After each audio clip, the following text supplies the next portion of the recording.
plays underway. How do you feel the defense is progressing and building off what you did in spring? I know certainly we've progressed a lot in terms of understanding what we're doing. I think the investment of time they put in the summer has really paid dividends in terms of the technique and the fundamentals of what we're asking them to do. And I think we've had some good practices and we've had some better practices, but I think every time they've come on the field, they brought a good mindset of working and kind of getting through some of the mental aspects of camp, and I'm proud of where we're at right now. Are you still in install period? We are. We stopped. We got one more install. We did some this morning. We had a big emphasis on red zone. I think we had almost 90 plays, within the 9-yard line. So we got a lot of good red zone working today. What's your biggest thing you want to watch for tomorrow's scrimmage? What's the main things you're looking for? It's watching the guys perform. Like I said, we talked about 10 days ago, it was about moving some guys around. Trying to find the best group of guys, and I think we're starting to see those guys start to shake out a little bit, and some of the young guys are starting to come along. So now it's outside of the practice setting where things are controlled, a little more situational football, and see if these guys can kind of make some adjustments on the fly and now really perform when we're going live. With that said, you noticed that when we could watch Jonathan Calvin started getting some work at Viper. Talk about his versatility and where you kind of see him fitting best, or is it too early to know? We're still playing him, inside and outside. He's a guy that has continued to. The way he finished spring on a real high note, he's really coming to camp, and he started off the same way he finished spring. So he's a guy that is good on the edge. He's strong against point of attack on tight ends and tackles. So he gives us a little bit of a different pitch out there in terms of his physicalness, and then he's still very productive playing inside. So I'd expect to see him move around a little bit, and on third down hopefully get out to quarterback. Are Gary and Trevor still working primarily at Viper, or are they moving around some? Trev is playing, he started off camp at Star, and he's playing Star and Viper, which to me we're asking them to do the same things. It's just the amount of space they're doing it into the field or to the boundary. So they're both playing. And then Gary's taking some inside reps as well. We thought Gary would take some inside reps, and in the last 3 or 4 practices, we started to integrate him and started to develop what he did in the spring. And he's having a really nice camp. I'm proud of Gary and him handling the Viper position, and then continue to improve the inside linebacker. Talking to the 3 other defensive coaches, they said you've been really open, talking about wanting to accept language from them and just wanting ideas from them. How has that helped, and how has that made the transition that much smoother? Well, it's about people, and I think being a coach is managing people and bringing people together. And I've been around some really fine coaches, and I think I'm very firm in what I want to do. I'm very flexible in how I want to get it done, and I think it'd be unwise to not take good counsel from Bake and Mo and T-Buck, and we're all collaborating on trying to get this thing right. When our product's on the field, everyone's signature's on it. So I think it's only right and appropriate to use their professionalism and try to get this thing right. It's not about me. It's not about the coaches. It's about trying to help the kids put the best product on the field. And we have to put that to a standard, and we need to be proud of what we're working towards. Do you think that's made it easier for the players to kind of transition to 4 new defensive coaches? I don't know. I wouldn't say that. I don't think me being open to the defensive coaches helps the players necessarily. I think it helps the players that we can get the best scheme and the best way to teach things. I think that helps the players.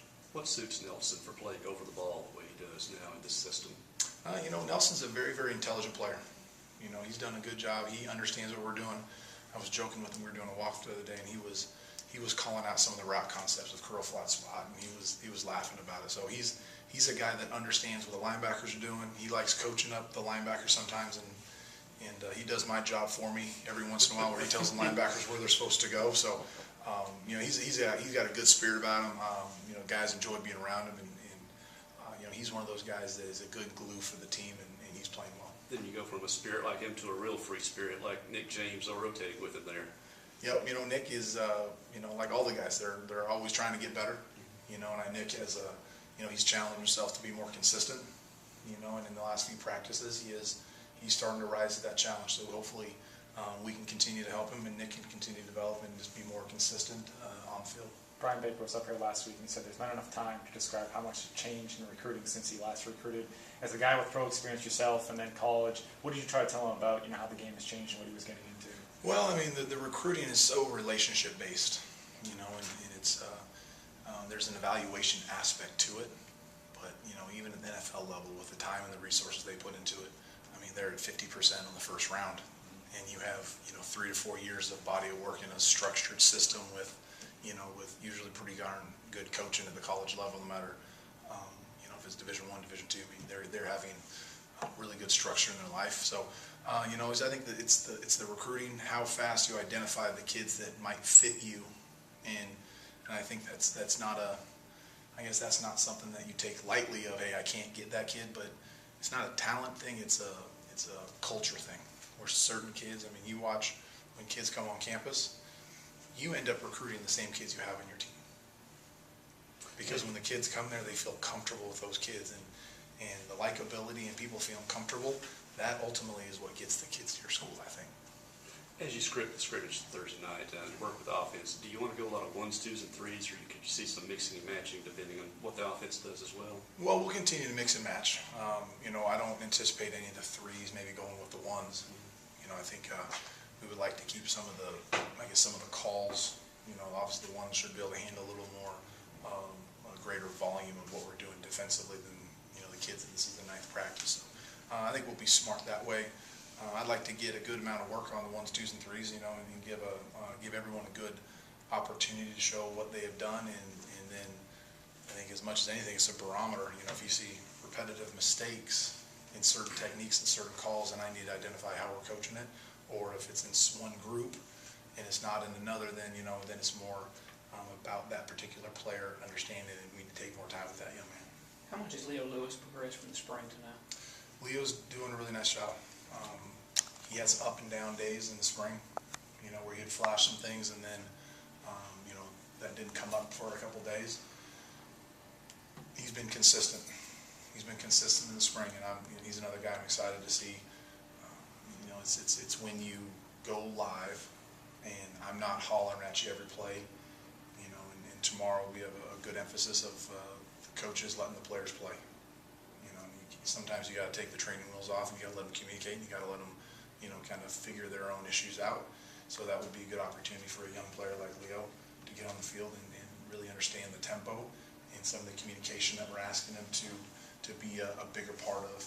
Because Richie makes all the calls, but that's something that Leo needs to understand, and it shouldn't be a burden for Richie, but it needs to be a collective thing for both inside guys that are playing. With Leo and Tim at that position, is that a spot where Gary could kind of come over there too occasionally just because he has a little bit more experience? Yeah, I see Gary, he's a bright young man, and with his size and the way he moves, he's got a good background at inside linebacker, and then, playing on the edge, he's doing some really nice things as well. So he's a guy that can scratch a lot of itches.